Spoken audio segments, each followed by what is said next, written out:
Bulanga daw sa tanang pamilya ning atong dapit. Labi na sa may nagtungha nga mga kabataan. Pagpaibalo kini nga karong adlaw Hunyo 1, mao ang pagsugod sa atong tibuok buwan nga enrollment sa atong mga kabataan nga moeskwela sa atong pinili nga eskwelahan.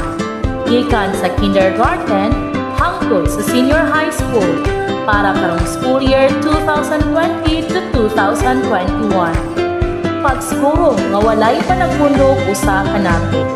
Didili pa ang pag-adto personal sa eskwelahan tutok sa Hunyo 15. Aron mas makaibalo pa sa detalye sa atong pamaagi sa enrollment panahon ning COVID-19, adunay panghatag nga tamdanan sa tagsa ninyo kapinoy-anan aron mas magiyahan kamo sa inyong buhaton sa pagpa-enroll o pagpalista.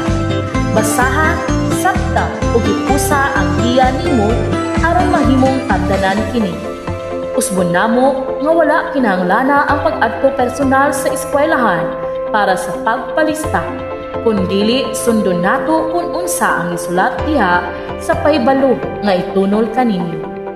Ang samang pahibalo makita pud unya ninyo sa mga dapit nga maagian ninyo aron magtinabangay ta og sulti sa uban sa bag-o nga paagi sa atong pagpangalagad sa kabataan pinaagi sa edukasyon.